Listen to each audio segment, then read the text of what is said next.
O título de crédito, ele é visto como uma espécie de dinheiro futuro que a gente vai ter como oportunidade a troca ou então a emissão de uma nota para que seja realizado um pagamento ou que a gente pague ou que a gente aceite ela.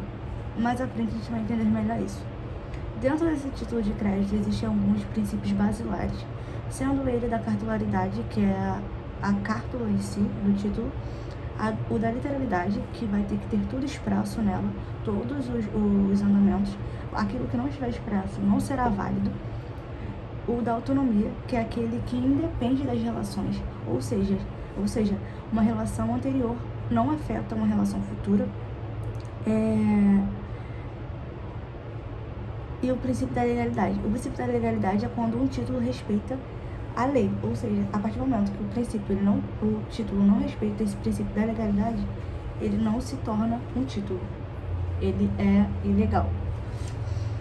O da abstração, o princípio da abstração, é a certeza que se torna desnecessário a verificação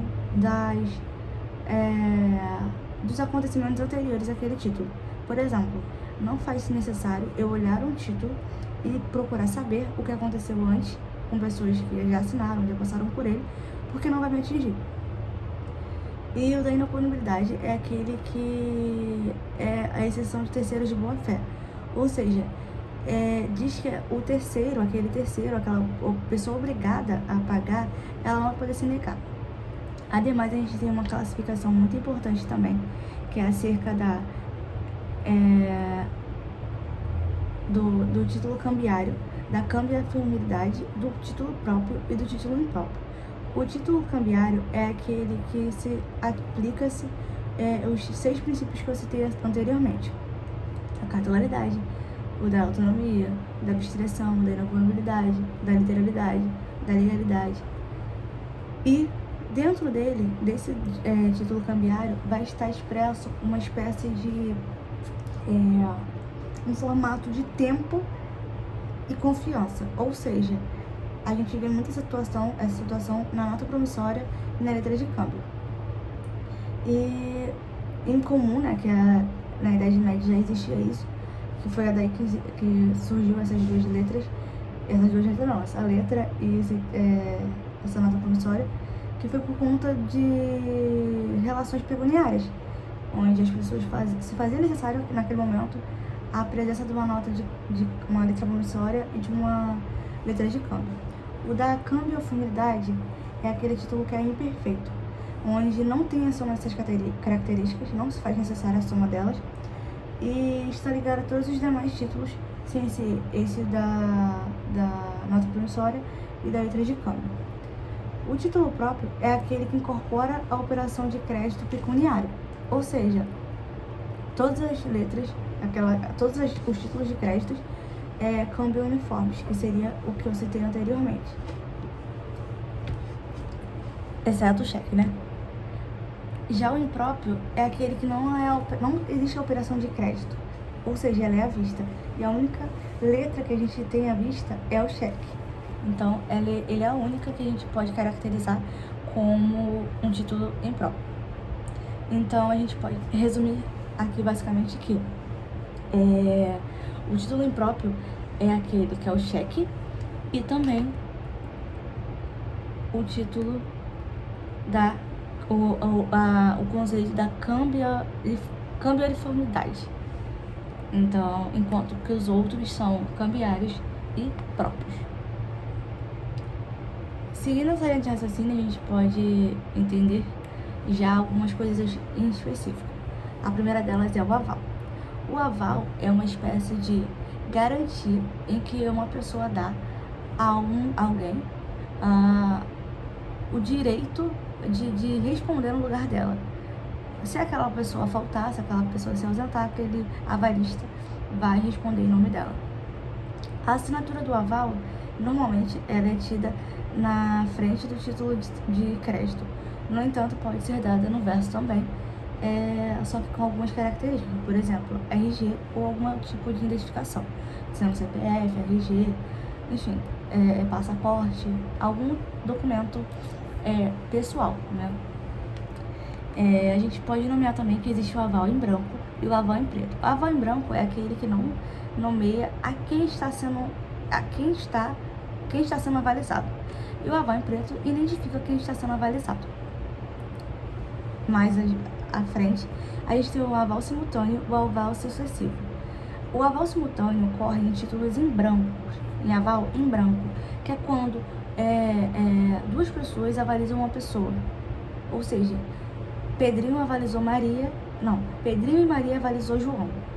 Entendeu? Duas pessoas avalizou uma. Só que é em branco, ou seja, não diz a quem avaliza. Nesse exemplo eu disse, mas seria no caso se fosse o contrário. Mas no caso, no aval simultâneo é sempre em branco. Não indica quem está sendo avalizado. E por não estar indicando quem está sendo avalizado, essa relação ela acaba sendo solidária. Ou seja, quem é o avalista e quem é o avalizado, a gente não consegue identificar. Todo mundo é igual na relação. Enquanto que o aval sucessivo é literalmente o sucessivo. A avaliza em seguida de B, entendeu? Aval do aval. Aval parcial não existe, então a gente pode anular totalmente essa possibilidade. Agora, caso o avalista seja casado, vai exigir uma vênia conjugal ou uma outorga conjugal, que é a mesma coisa, ou seja, uma autorização da parte. Se a parte não autorizar, esse aval é dado como inválido e pode ser protestado a qualquer momento. Mais à frente a gente vai falar agora de endosso. O endosso, ele é uma transferência de título para um terceiro. Esse endosso ele pode ser em preto ou em branco, ou um endosso póstumo ou um endosso calção, ou pignoritário, como preferir, ou um endosso mandato. Voltando ao primeiro lá, que é o endosso em preto, o endosso em preto, ele literalmente vai dizer a quem está sendo endossado aquele título de crédito. Enquanto que o aval em branco não irá identificar o beneficiário. Já o endosso póstumo é aquele que é dado depois que já acabou o prazo de apresentação e o prazo de recebimento daquela cartela. No entanto, quando ocorre o endosso póstumo, volta a correr esse tempo, gerando uma perspectiva que ele foi feito antes do protesto, ou seja, venceu, não foi protestado e foi dado o aval, o endosso póstumo. Enquanto que o endosso calção ou pignoritário, ele é tido como uma espécie de endosso especial. Por quê? Ele é uma espécie de garantia, onde alguém, em garantia de alguma coisa, algum dever, alguma obrigação, deixa com aquela pessoa para deixar certo que ela vai cumprir aquela obrigação e quando ela cumprir, ela vai pegar de volta. Foi? Enquanto que o endosso mandato é aquele que alguém autoriza outro a receber o título de crédito em seu nome. A gente tem como citar a súmula 476 do STJ, que fala exatamente sobre esse aspecto, em que diz que aquele que o endossatário mandato não responde ainda que não tenha passado de todo o limite. Ou seja, o endossatário mandatário só vai responder por alguma coisa a partir do momento que o mandatário, que é o principal da relação, aquele que pediu para aquela pessoa receber em seu nome, tiver cessado todas os poderes, extrapolado todas as chances ali daquela pessoa em responder. Aí sim vai atingir o endossatário. Essa é a súmula 476. É importante ressaltar que o endosso calção e o endosso mandato, eles se tratam de endosso impróprio, ou seja, o que a gente traz como endosso impróprio, aquele em que não há uma operação de legitimação por si só, entendeu? Tem que ter um terceiro. Deu pra entender? Partindo para o aceite se trata de um ato cambial em que o sacador emite ao sacado uma nota e ele está sujeito a aceitar ou não. A partir do momento que ele aceita aquela nota, ele aceita cumprir toda a obrigação presente nela. Ele pode se negar também. Essa circulação de crédito, ela pode ser nominal ou ao portador. Quando ela é tida como ao portador, ela é vista no cheque com um valor máximo de R$100, ou seja, ele vai circular por mera tradição, enquanto que na circulação nominal vai circular por meio de endosso, que seria por meio de regras nominais, não a ordem ou a ordem, quer dizer, a ordem, e quando for não a ordem, se trata de uma cessão civil de crédito. Ademais, a gente vai falar sobre cheque. O cheque, ele se trata de uma ordem de pagamento à vista emitida em favor de um terceiro, onde tem a relação de um emitente e de um sacado. O sacado será sempre o banco ou aquela instituição em que sairá o dinheiro ou que está adicionada o dinheiro do sacador. O cheque ele pode ser apresentado dentro de 30 dias ou 60. Tudo dependerá da praça. Se for na mesma praça, será um prazo de 30 dias. Se for em praças diferentes, será a apresentação em 60 dias. O que é a apresentação? A apresentação é chegar no banco em que está lá, né? Chegar no sacado e sacar aquela letra. O prazo de prescrição do cheque, ele se conta a partir de 60 dias do término de apresentação. Ou seja, passou 30 dias e não foi apresentado, vai ocorrer o protesto, a prescrição. E quando ocorre a prescrição, você tem o prazo de 6 meses para recorrer ou para correr atrás daquilo. Se você não correr atrás dentro desses 6 meses, ao fim desses 6 meses serão corridos, que seria o prazo executivo, executório, na verdade, seria o prazo de 2 anos. Começou com 6 meses, teve o prazo de 60 dias, não apresentou. Passou os prazos de apresentação, entra o de prescrição, 6 meses. Passou de 6 meses, entra o de 2 anos. É muito importante falar sobre a súmula 600, criada do STF, que caberá a ação executiva contra emitentes e avalistas, ainda que não tenha apresentado ao sacado, antes da prescrição. Ou seja, antes da prescrição você pode entrar com um protesto contra os avalistas e contra os emitentes, mas desde que não tenha tido a prescrição. Se prescreveu, você não pode mais, ainda que não tenha apresentado ao sacado. Sustação. A sustação se trata de uma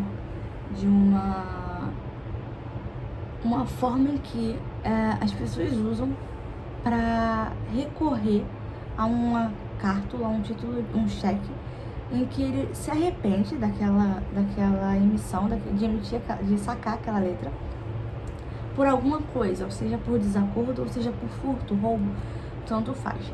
Quando for por furto ou roubo de talão, por exemplo, o Banco do Brasil tem uma lei, que é a Lei 28, em que diz que é representativamente destinada a esse tipo de sustação, enquanto que a Lei 21 é destinada a desacordos, ou seja, a pessoa não está de acordo com o que está escrito no cheque, aí ele susta aquele cheque.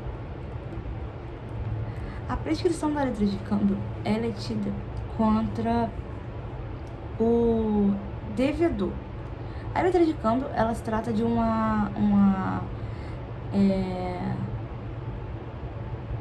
ação que cabe locuplemento ilícito que pode ser proposta em face do sacador e do aceitante no prazo de 3 meses, contados o fim do prazo para execução.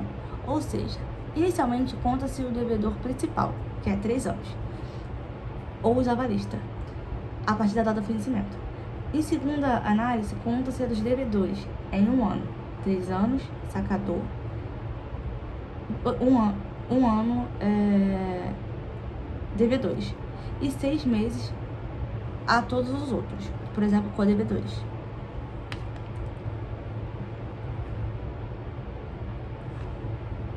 Cabe ressaltar que o protesto, ele se trata de uma ordem em que você vai tornar pública uma ação de inadimplência, seja por conta da falta de devolução da carta, seja por falta de receita, seja por falta de pagamento ou qualquer outra coisa. Então, você vai protestar o inadimplemento daquela carta.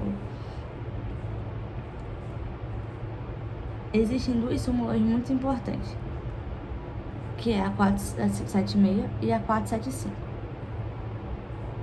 A 475 fala acerca da previsão da responsabilidade pelos danos decorrentes do protesto indevido, ou seja, protestou e foi indevidamente protestado.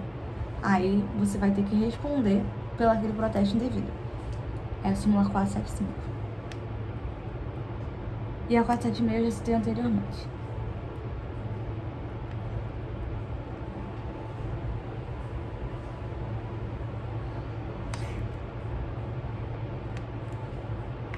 Agora eu vou falar para vocês da letra de câmbio.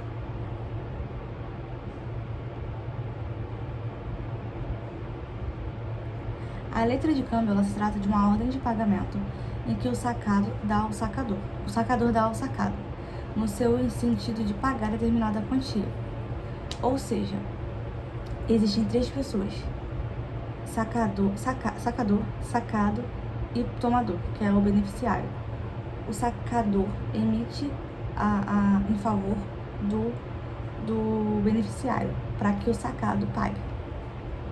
O local do protesto pode ser dado no local do pagamento ou no domicílio, se não for expresso a praça de pagamento.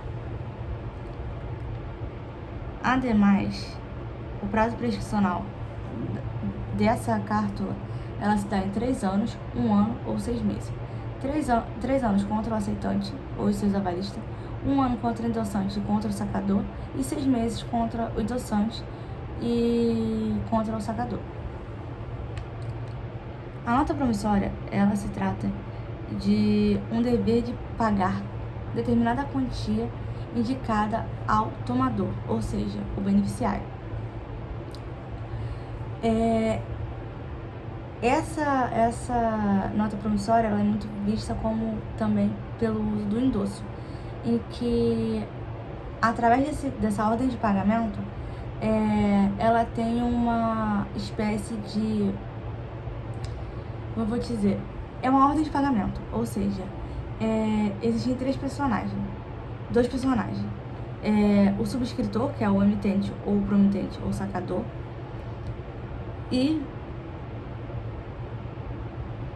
o tomador, que vai assumir a responsabilidade do anterior de pagar. Falei tudo errado. É o emitente, quem emite a letra, e do sacado, ou seja, o sacado assume a pagar o negócio. Pronto, é isso. Deixa eu dor de cabeça.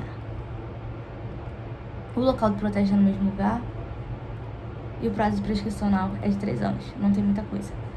Então, em resumo, é isso.